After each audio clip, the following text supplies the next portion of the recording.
Ce soir, je voudrais dire simplement que la paix du Seigneur soit avec toi. Amen. Je voudrais dire aussi que la grâce de Dieu soit avec toi. Amen. Et je voudrais dire que la conviction de la communion des saints soit avec toi. Amen. L'homme de Dieu nous a dit, comme on va se dire au revoir aujourd'hui, je voudrais qu'on parle un peu, qu'on se connaisse. Parce qu'il y a des gens qui ne se connaissent pas physiquement, mais qui se connaissent de cœur, d'esprit et de croyance. Simplement, je voudrais te parler de la pédagogie de la foi. Lorsque Abraham partit de Chaldée, Abraham, il avait sa manière de voir Dieu en ce temps. On lui a demandé, en Chaldée là-bas, lorsque tu nais, tu dois choisir un Dieu. C'est une obligation traditionnelle et coutumière. On demande à Abraham, choisis ton Dieu. Parce que tu as atteint l'âge qu'il faut maintenant pour que tu aies ton Dieu. Il a dit, d'accord, moi j'ai choisi l'eau. On dit, ah, Abraham a eu son Dieu, c'est bien. Maintenant tu vas adorer ton Dieu. Il a dit, non, attendez, j'ai réfléchi. C'est pas l'eau. Mais s'il y a l'eau que je dois choisir comme Dieu, c'est que il y a quelque chose qui peut sécher cette eau-là. Il dit, mais Abraham, tu fais quoi? Il dit, non, j'ai choisi le soleil. Parce que lorsqu'il fait trop chaud, l'eau s'évapore. Donc c'est le soleil qui est mon Dieu. Ah, Abraham a eu son Dieu, c'est bien, Abraham. 2 minutes plus tard, il revient encore, il dit, non, je me suis trompé. S'il y a le soleil qui brille et à un certain moment il disparaît, c'est qu'il choisit les nuages. Tout le monde était découragé. Abraham, choisis ton Dieu. Il dit, bon, c'est bien, c'est bon. J'ai choisi le jour. Le jour, c'est mon Dieu. Bon, Abraham, c'est la dernière fois, il dit oui. Après, il a dit, mais s'il fait jour, après, il fait nuit. C'est que j'ai choisi les ténèbres. Et les gens étaient découragés. Il a dit, bon, tout ça, ça me fatigue. Parce que je sais qu'il y a un élément toujours au-delà et au-dessus d'un autre élément. Donc, comme je ne sais pas quel est l'élément qui est au-dessus de cet élément, j'ai choisi celui qui n'a pas de nom. Il s'appelle Dieu. Amen.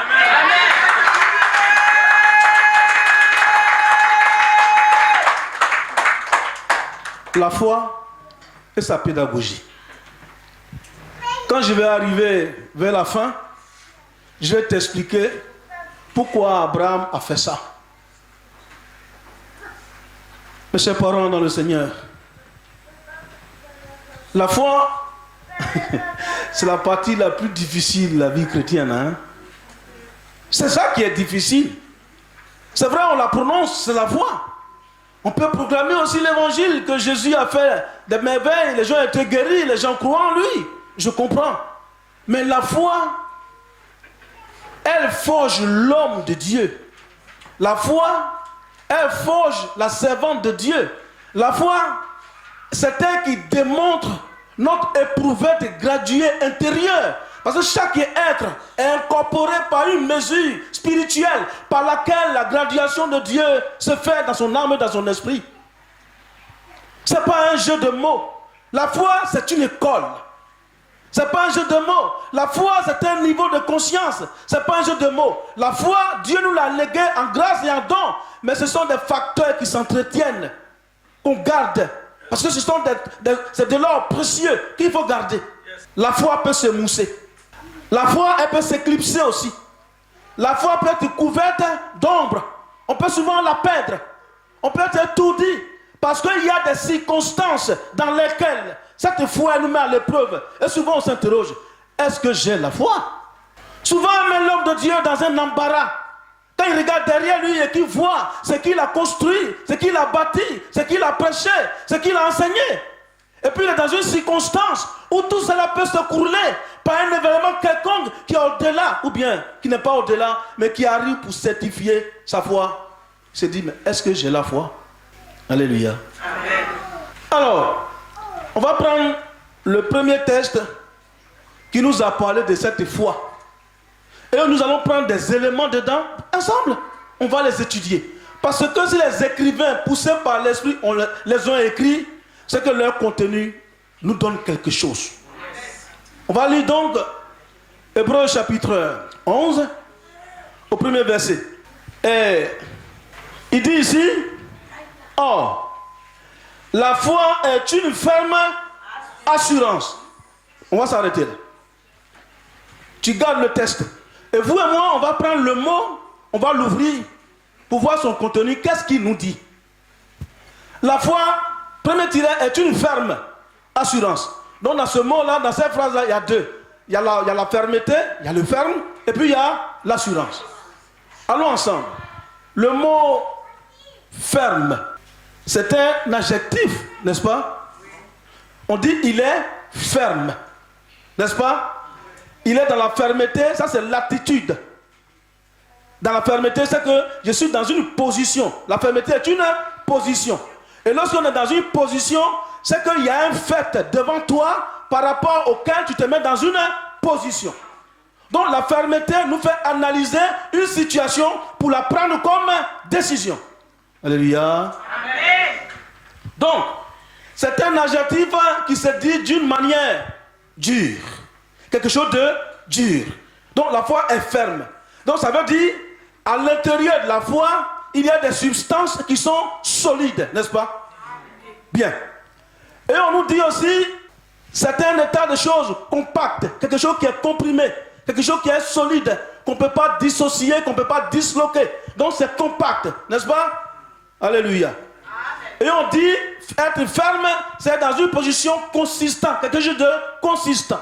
Voici le premier tiret. Donc le chrétien qui vient à Jésus-Christ, l'homme de Dieu qui vient à Jésus-Christ, qui a ce volume que j'appelle la foi, à l'intérieur de ce volume, il y a un instrument qu'on appelle en chimie l'éprouvette graduée.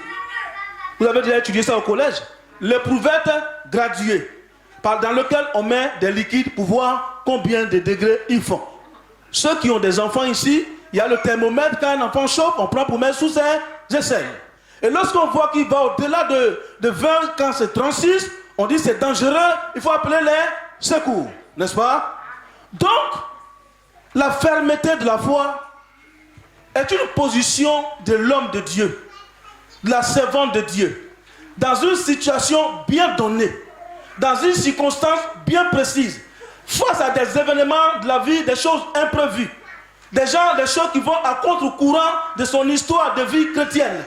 Donc dans ce volume appelé foi, qui est l'être de lui-même, qui lui fait penser que Dieu est bel et bien le créateur du ciel et de la terre, disons simplement que tu n'es pas le seul dans cette sphère, sur cet espace-là. Nous ne sommes pas seuls.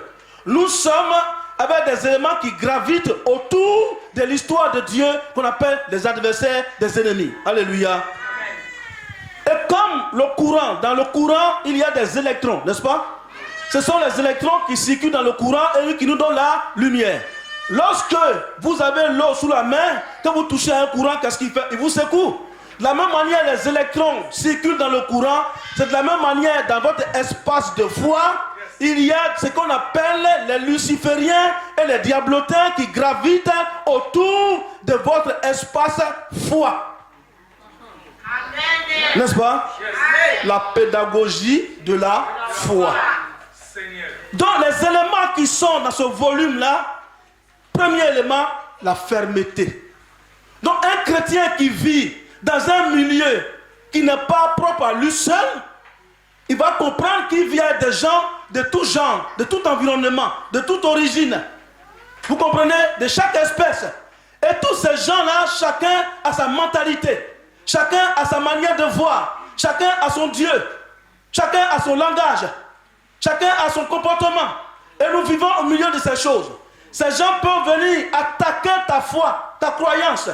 Ces gens peuvent venir piétiner sur ton espace vie. Ces gens peuvent toucher à ton capital spirituel. Donc la foi est notre capital spirituel. Yes.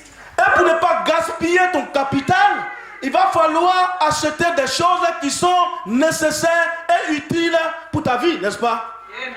Donc vous placez votre capital dans une banque. Lorsque vous allez retirer quelque chose, ça veut dire vous avez planifié, réfléchi, organisé pour dire ce que je prends là, voici ce que ça va acheter, n'est-ce pas? Amen. Une dépense utile, point fait utile.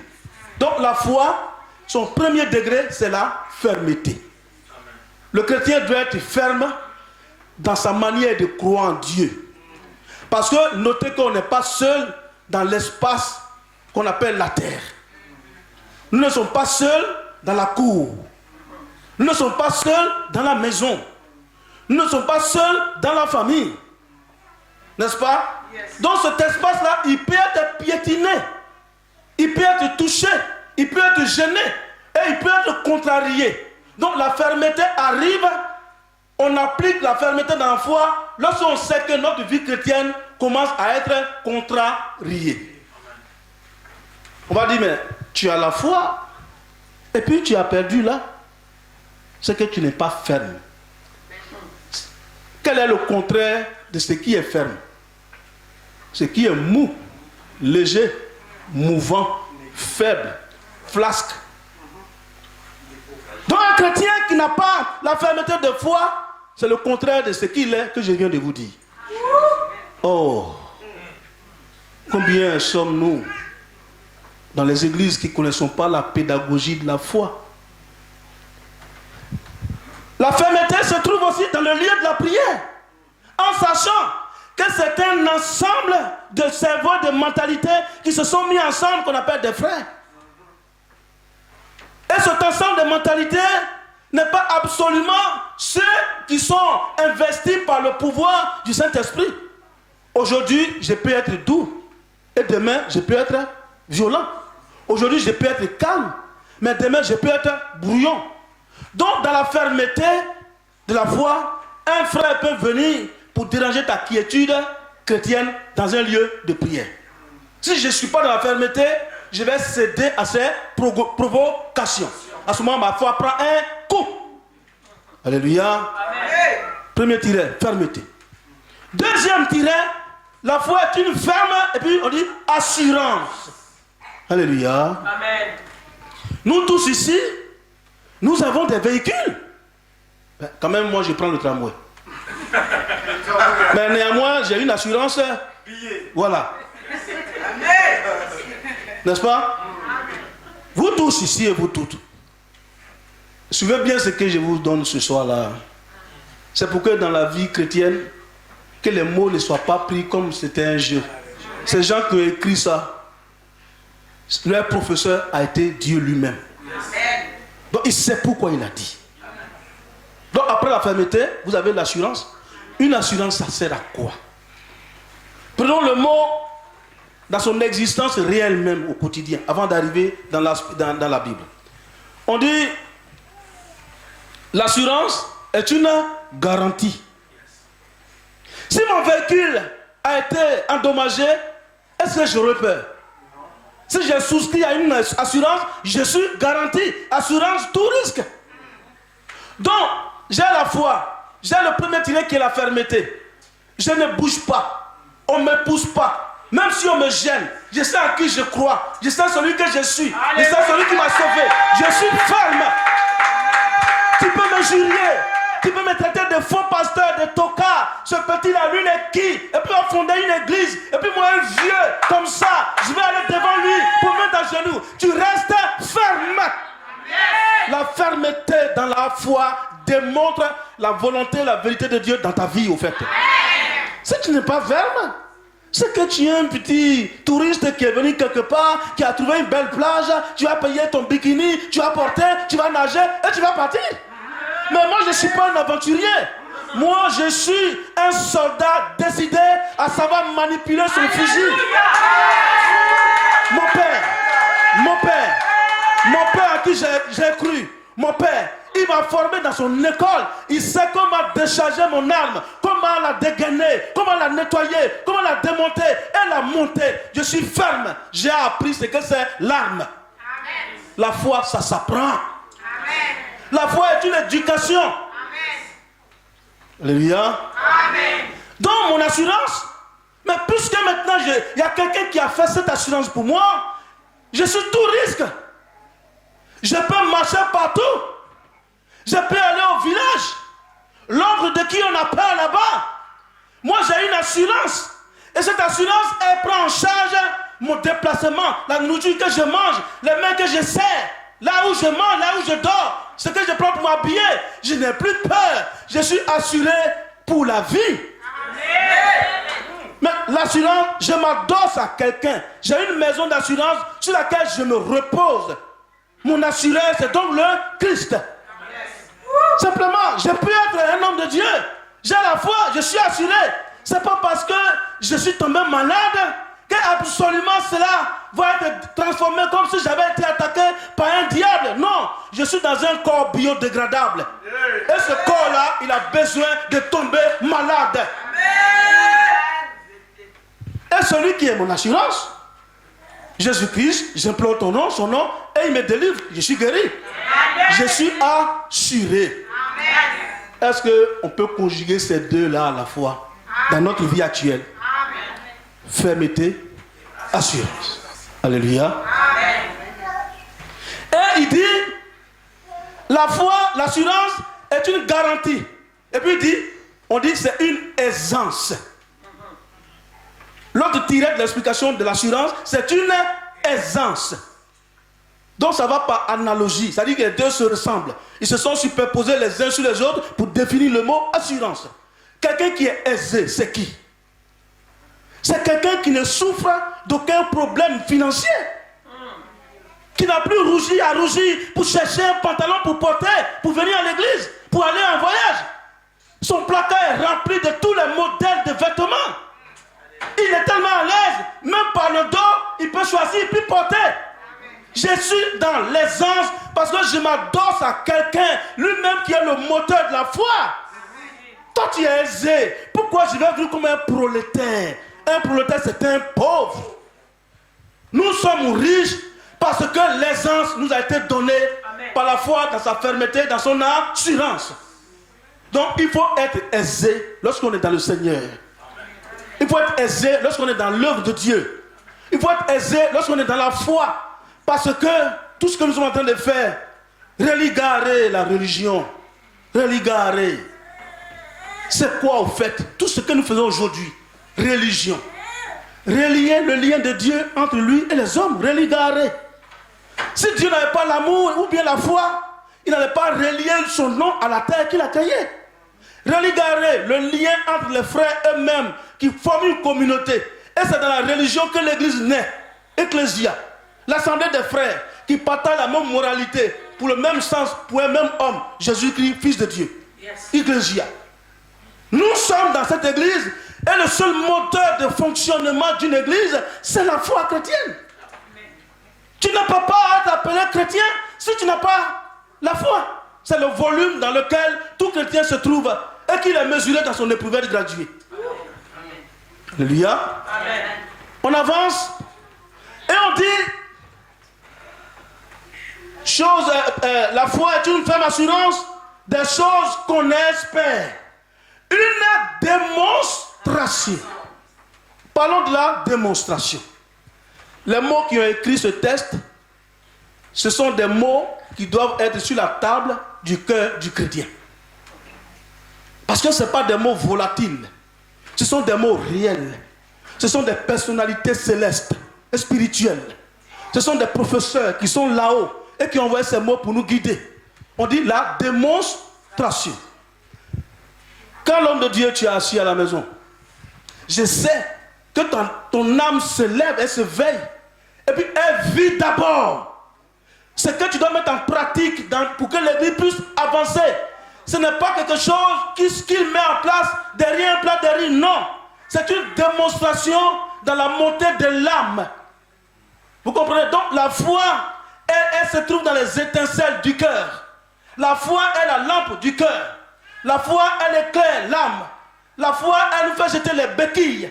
Les béquilles, c'est quand tu es un boiteux, quand tu es un infirme, quand tu as eu quelconque maladie au genou ou à la cheville, tu t'agrippes à des béquilles. Mais une fois, tu as eu la fermeté, tu as eu l'assurance Tu fais tomber les béquilles. Tu deviens un homme statique, un homme guéri, un homme correct, un homme droit, un homme qui a retrouvé sa vigueur dans ses membres. Tu n'as plus besoin de quelqu'un pour te téléguider. Là, tu vas faire la démonstration de l'existence de Dieu dans ta vie. Il nous dit ici la démonstration. C'est une marque, c'est un signe, c'est une preuve extérieure de ce que je sais faire. La démonstration, c'est le signe extérieur de ce que je sais faire. Donc ce que nous savons faire, c'est de croire en Jésus-Christ. Mais je crois en Jésus.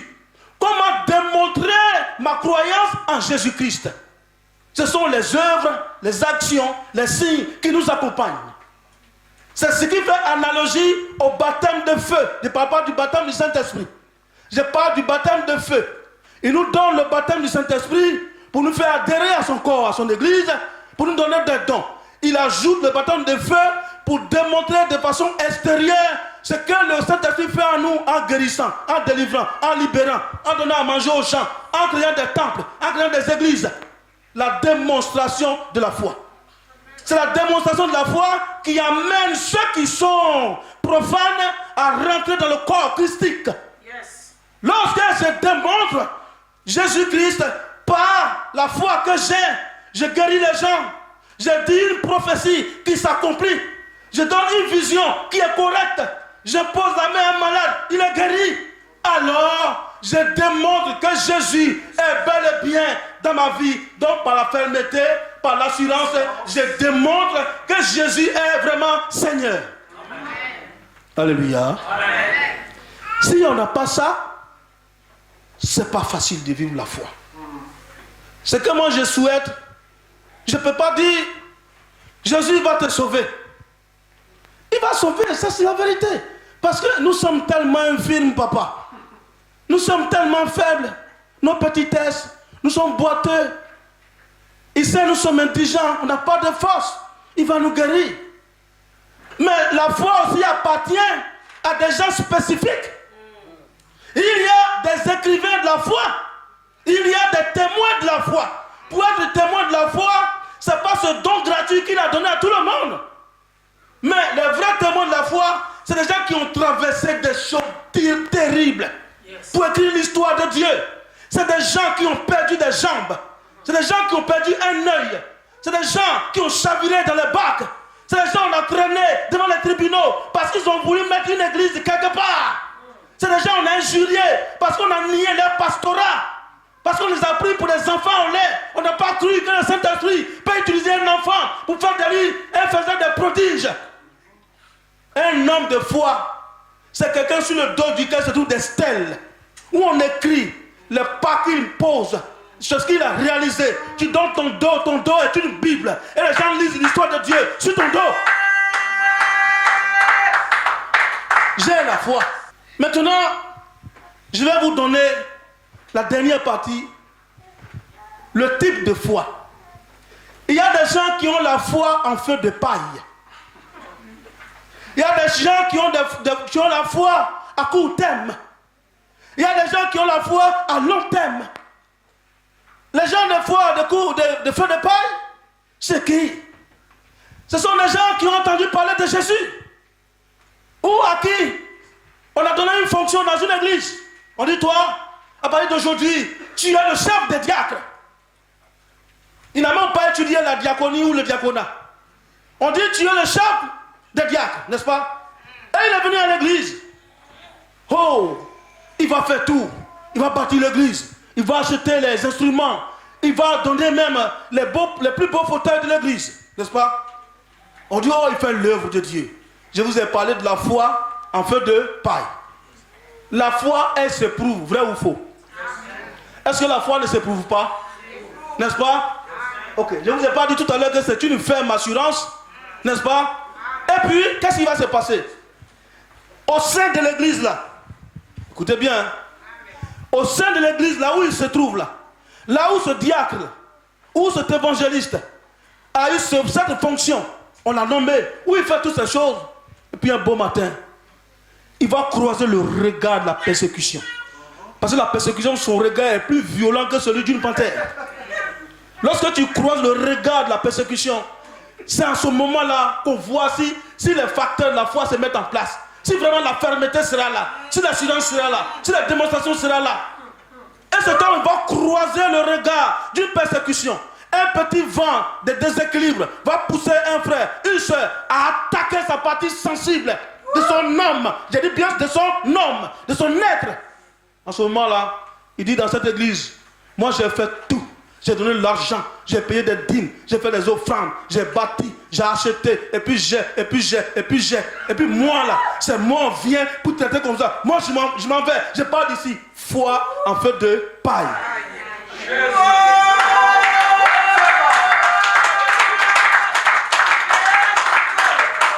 On met là juste, vous avez vu un peu en Afrique quand on fait les chants de riz là, non? On déblaye le champ, on laisse le soleil taper bien. Les herbes et les arbres sont secs, n'est-ce pas? Il reste à incendier. Quand on met bouh, ça prend tout d'un coup, ça brûle bien. Puis tout d'un coup, voit, le feu s'éteint. C'est ça la foi en feu de paille. Ça y est dans un périmètre spécifique. Limité. Mesuré. Donc, dès que ça atteint ses limites, c'est mort. Tu n'as aucune démonstration. Et on est 90% comme ça dans les églises. C'est ça. Il m'a mis là, j'ai fait l'œuvre. Après, il m'a même pas demandé ma permission. Et puis il a dit de faire une activité. Bon, toi-même, tu es qui même? Non, dis-moi, toi-même, tu es qui? Tu es qui même? Et puis à chaque moment, tu vas te plaindre, des plaintifs, tout le temps en train de se plaindre. De râler. Au lieu de mettre en expansion sur un rôle quelconque que tu n'as même pas étudié. Il faut démontrer ta foi dans l'œuvre. Quand tu résistes, quand tu persistes, quand tu ne dis rien, quand tu obtempères, c'est là qu'on voit l'homme de foi. C'est là que tu témoignes, puis tu dis, moi, c'est que j'ai vécu dans l'église, et puis je suis encore là. Si ce n'était pas Dieu dans ma foi, il y a longtemps je suis parti. Et c'est ça que j'appelle la foi à long terme. Celui qu'on pousse, on insulte, on injurie, on blâme, on fait des racontages sur toi. Et puis tu es là tous les jours. Tu ne changes pas ta manière de faire l'œuvre, ta manière de faire des offrandes, ta manière de faire des dons. Tu es toujours là. Tu es un homme de foi à long terme. Tu es assuré, tu es ferme et tu fais la démonstration de la vie de celui que tu as cru.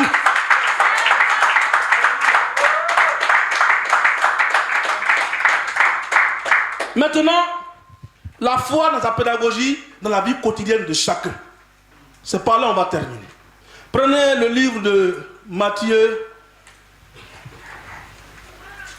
On va prendre Matthieu chapitre 8, verset 25. Rapidement. Matthieu, chapitre 8, verset 25. Si quelqu'un l'a trouvé, il peut me le lire. D'accord. Regardez là, il dit, les disciples s'étant approchés, le réveillèrent. Soulignez ce verbe-là. Après, vous allez le lire à la maison. Et dire, Seigneur, sauve-nous. Soulignez ça aussi. Nous périssons, pareil. Et puis, il leur dit, pourquoi avez-vous peur, gens de peu de foi? Alors, il se leva, menaça les vents et la mer, et il y a eu un grand calme. Les gens de peu de foi. Je vous ai parlé de la foi à court terme. La foi à court terme, c'est dans des événements de miracles, par exemple. Oh, on est venu à l'église ce dimanche. Les gens, ils ont fait des actions prophétiques sur toi. On a parlé, les gens sont tombés en transe.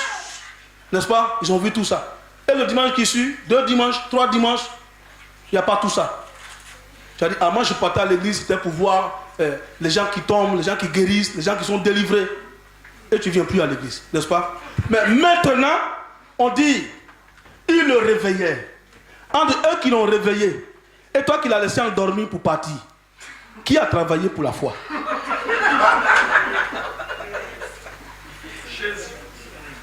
Et au moins, j'ai eu le courage de le réveiller. Parce qu'ils comptent sur lui. Ils savent que c'est lui qui a la ferme assurance. C'est lui qui est là.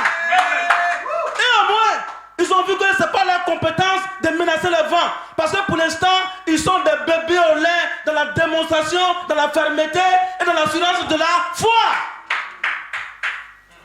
Il dit, maître, réveille-toi. Donc chacun de vous doit réveiller le Christ endormi en lui. Comment on le réveille? Comment réveiller Jésus? Réveiller Jésus, ce n'est pas le soir avant d'aller au lit pour dire oh Seigneur, ta grâce, merci pour ce soir. Merci Seigneur, je te confie mon sommeil. Même le diable, il va dormir à la même heure que toi aussi. Il va se réveiller le matin. Donc le fait de dormir pour dire merci au Seigneur, ce n'est pas un exploit de la foi. Mais réveillez Jésus là, dans votre vie là. C'est quand vous savez bien que votre corps humain, comme j'appelle ce corps biodégradable, a des limites.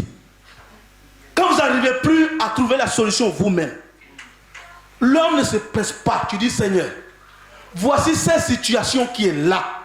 Jésus, qu'est-ce que je dois faire? Il ne va pas te répondre dans 30 minutes. Il va prendre le temps qu'il faut. Et l'intervalle entre la question que tu lui as posée pour avoir la réponse, cet intervalle, c'est là le Saint-Esprit travaille ton élévation de foi. N'est-ce pas? Amen. Et aussi l'autre façon de réveiller Jésus, c'est de venir auprès de ceux qu'on appelle les témoins de la foi. Parce qu'il y a des témoins de la foi. Lui, son témoignage de la foi est différent de ton témoignage. Tu viens puis tu dis, mais voilà telle situation, oh pasteur, comment je fais? Et puis il dit, ma fille, assieds-toi. Mon fils, assieds-toi. Puis il prend la Bible. Et puis lui, il retourne aux écrivains de l'histoire de la foi. Et puis il dit, tu as vu, avant là, voici ce qu'ils ont fait. Voici ce qu'ils ont fait. Voici ce qu'ils ont fait. Ça a fermé ta foi et tu grandis. Amen. Et les vents se sont calmés. Les vents et les tempêtes, ce sont toutes espèces de situations pour chacun. C'est la maladie, la mort. C'est la pauvreté, la misère. Ce sont les séparations, la stérilité, les fibromes, les kysts, le célibat, la disette. Les gens qui sont dépaysés, ceux qui n'ont pas d'amis, qui n'ont personne à qui se confier, qui sont livrés à eux-mêmes, ceux devant qui la porte, l'administration s'est fermée. C'est ceux-là. Ce sont les vents, ça. Ce sont les tempêtes de la société. Ce sont les tempêtes de la famille. Ce sont les tempêtes des amis, les tempêtes des banques, les tempêtes de la souffrance corporelle. Vous n'avez plus de jouissance et quelconque. Ton ventre est devenu un cimetière. Tes petites soeurs, tes petits frères ont eu des enfants avant toi. C'est une tempête. C'est un vent impétueux. Et ce vent il est plus fort que toi. Tu ne peux pas arrêter toi-même. Il faut réveiller Jésus. Secoue-le, secoue-le. Maître, tu dors. Je suis en train de périr. Au milieu de la nuit, réveille-le. Mais ne t'énerve pas, ne te plains pas pour dire ce pasteur-là, il n'est pas fort. L'église-là, elle n'est pas forte. Il n'y a pas de pasteur fort, mais il y a un Jésus fort dans un pasteur. Sinon après, vous serez des petits magiciens, des petites magiciennes. Vous allez vouloir des solutions spontanées. Et comme nous sommes beaucoup sur le terrain, nous les hommes de Dieu, moi je vais te faire une action prophétique et que je vais chiffrer à 2500 € pour que ça s'accomplisse dans ta vie, non? Comme tu es pressé, donne-moi 2500 €, je te fais une action prophétique. Quand c'est comme ça là on s'est réveillé Jésus, non? Tu as réveillé ton Jésus, tu as mis 2500 €. Et puis j'ai prié pour toi, tu vas guérir. Tu n'as pas, dégage. C'est vrai ou c'est faux? Donc reste là. La pédagogie de la foi. Dernier chapitre, prenez-moi rapidement. Matthieu 17, verset 20. Ça y est là? Ok. C'est à cause de votre incrédulité, leur dit Jésus. Je vous le dis en vérité, si vous avez de la foi comme un grain de sénévé, soulignez sénévé. Vous avez déjà vu le grain de épinard. L'épinard est plus petit et plus gros que le grain de sénévé. C'est tellement insignifiant que souvent on peut mépriser ça. Il dit que c'est ça seulement. Mais une petite lumière de cette croyance, ça suffit pour vous. Mais il dit ici, vous direz à cette montagne, transporte-toi d'ici, et elle va le faire. On va s'attarder sur la montagne 5 minutes, puis on arrête. Dans notre vie là-haut, je vous pose une question. Si vous êtes parti à Carrefour, vous avez acheté 15 sachets qui pèsent 5 kilos chacun, n'est-ce pas? Et puis vous arrivez, vous habitez au 3e étage de votre immeuble où il n'y a pas d'ascenseur, n'est-ce pas? Qu'est-ce que vous faites? Les 15 sachets de 10 kilos chacun là, vous les prenez à la fois pour monter ou bien vous les déposez puis vous les transportez sac par sac. C'est quel facteur? Le premier ou le deuxième? Transporter les sacs, sac par sac, jusqu'à ce que je termine de les transporter. La pédagogie de la foi là, c'est pas la force physique pour dire moi je suis plus fort, je vais prendre tous les sacs là puis partir. En voulant prendre tous les sacs, tu vas gâter ce que tu as payé qui est dedans là. Parce que tu as 2 bras, donc ça va tomber de partout et puis tu vas les casser. Tu as perdu ton matériel, tu as perdu ton argent. Donc la montagne dont on parle, la montagne dans cette position, c'est une situation quelconque. Le problème est tellement colossal, grand et gaillard que la montagne elle est constituée de quoi? Comme on l'a dit vendredi. Il y a des pierres, c'est des cailloux, c'est du granit. Donc pour démontrer votre foi dans la fermeté et dans l'assurance, c'est pierre par pierre que vous allez soulever cette montagne-là pour la déplacer. Amen. Ne vous pressez pas. Une pierre arrachée est un problème résolu. Juste à ce que toute la montagne parte. Mais sachez bien, l'intervalle entre la première pierre arrachée et la deuxième pierre à arracher, il y a un travail qui s'est fait. Le travail là, ça peut être aussi le découragement, ça peut être la fatigue, ça peut être la douleur dans les muscles. Mais le fait d'avoir cette fermeté en vous pour aller arracher la deuxième pierre, c'est ce qui démontre votre foi. Donc pierre par pierre, on va déplacer la montagne. Et Abraham dit à son fils Lot, va à gauche, je vais à droite, n'est-ce pas? Et Lot n'est pas bête. Quand il a regardé des deux côtés là, il a vu le côté qui est arrosé. Vous pensez qu'il n'a pas vu l'autre côté là? Il sait bien que l'autre côté c'est des chênes. Les chênes là, ça couvre la terre, on ne peut pas labourer là-bas, n'est-ce pas? Il a dit, hé Abraham, toi tu penses que je suis bête? Moi je vais prendre le côté qui est arrosé là, je vais prendre Sodome et Gomorrhe. Donc Dieu a fait exprès, il a mis ça dans la bouche d'Abraham pour ne pas que Abraham choisisse le côté arrosé. Donc il a dit à son fils, son neveu prend. Donc son neveu a pris le côté qui est bon. Il reste qu'un côté, le côté qui n'est pas arrosé, non? Abraham est obligé d'y aller. C'est dans le désert, dans les douleurs, dans les coins chaotiques, que la foi des hommes de Dieu naisse, qu'elle grandit. Vous avez compris? Dieu ne peut pas vous donner une foi dans un endroit abondant. Il n'y a rien à expérimenter là-bas. Tout est déjà en place. Il vous amène dans les endroits où son nom va être glorifié. Dans le sable, dans le désert, dans la douleur, dans la souffrance. La pédagogie se met en place pour ceux qui sont les révélateurs et les témoins de la foi. Que Dieu vous bénisse.